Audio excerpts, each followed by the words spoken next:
ఆంధ్రప్రదేశ్లోని పశ్చిమ గోదావరి జిల్లా వాసులకు, ముఖ్యంగా నరసాపురం పార్లమెంటు నియోజకవర్గ ప్రజలకు సంబంధించిన ఒక అద్భుతమైన శుభవార్త. అభివృద్ధి పదంలో దూసుకుపోతున్న భారతీయ రైల్వే ఇప్పుడు ఆంధ్రలోని డెల్టా ప్రాంతంపై ప్రత్యేక దృష్టి సారించింది. ఎన్నో ఏళ్లుగా మెరుగైన రైల్వే కనెక్టివిటీ కోసం ఎదురుచూస్తున్న ఈ ప్రాంత ప్రజల కల సాకారమయ్యే రోజు రానే వచ్చింది. కేంద్ర మంత్రివర్యులు శ్రీ భూపతిరాజు శ్రీనివాసవర్మ గారు స్వయంగా ఈ తీపి కబురుని అందించారు. ఒకటి కాదు, రెండు కాదు, ఏకంగా 2 భారీ ప్రాజెక్టులకు సంబంధించిన అప్డేట్స్ను ఆయన వెల్లడించారు. ఒకటి అత్యాధునికమైన వందే భారత్ ఎక్స్ప్రెస్ అయితే, మరొకటి ఆధ్యాత్మిక క్షేత్రానికి తీసుకువెళ్లే అరుణాచలం ఎక్స్ప్రెస్. ఈ ప్రకటనతో నరసాపురం, భీమవరం, గుడివాడ ప్రాంత ప్రజల్లో హర్షాతిరేకాలు వ్యక్తమవుతున్నాయి. రైల్వే పరంగా వెనుకబడిన ప్రాంతంగా పేరున్న నరసాపురం లైన్ ఇప్పుడు దేశంలోనే ప్రఖ్యాతిగాంచిన వందే భారత్ రైలుకు ఆతిథ్యం ఇవ్వబోతోంది. ముందుగా మనం వందే భారత్ ఎక్స్ప్రెస్ గురించి మాట్లాడుకుందాం. ప్రస్తుతం చెన్నై సెంట్రల్ మరియు విజయవాడ మధ్య విజయవంతంగా నడుస్తున్న వందే భారత్ రైలు సేవలను ఇప్పుడు నరసాపురం వరకు పొడిగించారు. ఇది నిజంగా చారిత్రాత్మక నిర్ణయం. ఎందుకంటే సాధారణంగా వందే భారత్ రైళ్లను ప్రధాన లైన్లలో మాత్రమే నడుపుతారు. కానీ మొట్టమొదటిసారిగా ఒక లూప్ లైన్లో వందే భారత్ రైలును నడపడానికి రైల్వే బోర్డు అనుమతి ఇచ్చింది. ఈ ఘనత సాధించడానికి కేంద్ర మంత్రి శ్రీనివాసవర్మ గారు చేసిన కృషి ఎంతో ఉంది. సాంకేతికంగా చూస్తే లూప్ లైన్లలో హైస్పీడ్ రైళ్లను నడపడం సవాలుతో కూడుకున్న పని. కానీ భీమవరం, నరసాపురం ప్రాంతాల వాణిజ్య ప్రాముఖ్యత, ఇక్కడి రొయ్యల ఎగుమతులు మరియు ప్రయాణికుల రద్దీని దృష్టిలో ఉంచుకొని రైల్వే శాఖ ఈ సాహసోపేతమైన నిర్ణయం తీసుకుంది. దీనివల్ల డెల్టా ప్రాంతం నుండి నేరుగా చెన్నై మహానగరానికి అత్యంత వేగంగా, సౌకర్యవంతంగా ప్రయాణించే వెసులుబాటు కలుగుతుంది. అందరిలోనూ ఉన్న ప్రధాన సందేహం, ఈ రైలు ఎప్పుడు ప్రారంభమవుతుంది? దీనిపై మంత్రి గారు స్పష్టత ఇచ్చారు. వాస్తవానికి ఈ రైలు పొడిగింపుకు సంబంధించిన ఉత్తర్వులు ఇప్పటికే జారీ అయ్యాయి. అయితే ప్రస్తుతం విజయవాడ, చెన్నై మధ్య నడుస్తున్న ఈ రైలులో ప్రయాణికుల రద్దీ విపరీతంగా ఉంది. రాబోయే 2 నెలల పాటు ముందస్తు రిజర్వేషన్లు ఫుల్ అయిపోయాయి. ఇప్పుడున్న ప్రయాణికులను ఇబ్బంది పెట్టకూడదనే ఉద్దేశంతో కొత్త షెడ్యూల్ అమలును కాస్త వాయిదా వేశారు. అధికారిక సమాచారం ప్రకారం 2026 జనవరి 12వ తేదీ నుండి ఈ పొడిగించిన సేవలు నరసాపురం వరకు అందుబాటులోకి రానున్నాయి. అంటే వచ్చే సంక్రాంతి పండుగకు గోదావరి వాసులకు రైల్వే శాఖ అందిస్తున్న సంక్రాంతి కానుకగా దీనిని భావించవచ్చు. పండుగ సమయంలో సొంతూళ్లకు వచ్చేవారికి, పండుగ తర్వాత తిరిగి వెళ్లేవారికి ఈ రైలు ఎంతో సౌకర్యంగా ఉంటుంది. ఇక రెండో శుభవార్త విషయానికి వస్తే, ఇది భక్తులకు ఎంతో సంతోషాన్నిచ్చే విషయం. ప్రముఖ పుణ్యక్షేత్రమైన అరుణాచలం అంటే తిరువణ్ణామలై వెళ్లడానికి నరసాపురం నుండి ప్రత్యేక రైలు కావాలని ఈ ప్రాంతవాసులు ఎప్పటినుంచో కోరుతున్నారు. వారి కోరికను మన్నించి రైల్వే అధికారులు నరసాపురం అరుణాచలం రెగ్యులర్ ఎక్స్ప్రెస్ రైలుకు గ్రీన్ సిగ్నల్ ఇచ్చారు. ఇది వందే భారత్ లాంటి ప్రీమియం రైలు కాదు, సామాన్య ప్రజలకు అందుబాటులో ఉండే రెగ్యులర్ ఎక్స్ప్రెస్ రైలు. దీనివల్ల తక్కువ ఖర్చుతో కుటుంబ సమేతంగా భక్తులు అరుణాచలేశ్వరుని దర్శించుకోవచ్చు.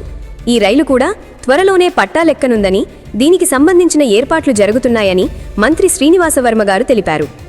ఆధ్యాత్మికతకు పెద్దపీట వేసే గోదావరి జిల్లాల ప్రజలకు ఇది నిజంగానే ఒక గొప్ప వరం. ఇప్పుడు మనం వందే భారత్ రైలు యొక్క కొత్త సమయ పట్టికను వివరంగా పరిశీలిద్దాం. చెన్నై నుండి విజయవాడ వరకు పాత టైమింగ్సే ఉంటాయి. కానీ విజయవాడ నుండి నరసాపురం వరకు కొత్త టైమింగ్స్ ఖరారయ్యాయి. ఈ రైలు చెన్నై సెంట్రల్ నుండి ఉదయం 5:30 బయలుదేరుతుంది. రేణిగుంట, గూడూరు, నెల్లూరు, ఒంగోలు, తెనాలి స్టేషన్ల మీదుగా విజయవాడకు ఉదయం 11:40 చేరుకుంటుంది. విజయవాడలో కేవలం 5 నిమిషాల హాల్ట్ తరువాత 11:45 బయలుదేరుతుంది. గుడివాడ జంక్షన్కు మధ్యాహ్నం 12:29 చేరుకుంటుంది. భీమవరం టౌన్కు మధ్యాహ్నం 1:14 చేరుకుంటుంది. చివరిగా గమ్యస్థానమైన నరసాపురానికి మధ్యాహ్నం 2:10 చేరుకుంటుంది. అంటే చెన్నైలో ఉదయం టిఫిన్ చేసి బయలుదేరితే మధ్యాహ్నం భోజన సమయానికి మీరు నరసాపురంలో మీ ఇంట్లో ఉండవచ్చు. ఇంతకుముందు ఈ ప్రయాణానికి సుమారు 10 నుండి 12 గంటలు పట్టేది. ఇప్పుడు అది గణనీయంగా తగ్గనుంది. అలాగే నరసాపురం నుంచి చెన్నై తిరుగు ప్రయాణం గమనిస్తే అదే రోజు మధ్యాహ్నం నరసాపురం నుండి 2:50 ఈ రైలు బయలుదేరుతుంది. భీమవరం టౌనుకు 3:19 చేరుతుంది. గుడివాడకు సాయంత్రం 4:04 చేరుతుంది. విజయవాడకు సాయంత్రం 4:50 చేరుకుని 4:55 బయలుదేరుతుంది. రాత్రి 11:45 రైలు చెన్నై సెంట్రల్ చేరుకుంటుంది. ఈ రైలు పొడిగింపులో అత్యంత కీలకమైన విషయం హాల్టింగ్ పాయింట్స్. సాధారణంగా వందే భారత్ రైళ్లు చిన్న స్టేషన్లలో ఆగవు. కానీ ఈ ప్రాంత ప్రజల అవసరాలను దృష్టిలో ఉంచుకుని గుడివాడ మరియు భీమవరం స్టేషన్లలో స్టాపింగ్స్ ఇచ్చారు. గుడివాడ కృష్ణా జిల్లాలోని వ్యాపార కేంద్రం. ఇక్కడ స్టాప్ ఇవ్వడం వల్ల మచిలీపట్నం, పామర్రు, కూచిపూడి, చల్లపల్లి, నిడుమోలు, వీరంకి ప్రాంతాల వారికి కూడా ఉపయోగకరంగా ఉంటుంది. భీమవరం పశ్చిమ గోదావరి జిల్లా వాణిజ్య రాజధాని. ఆక్వా రంగం అంటే రొయ్యల సాగు, చేపల సాగు, విద్య మరియు వైద్యపరంగా ఇది చాలా ముఖ్యమైన నగరం.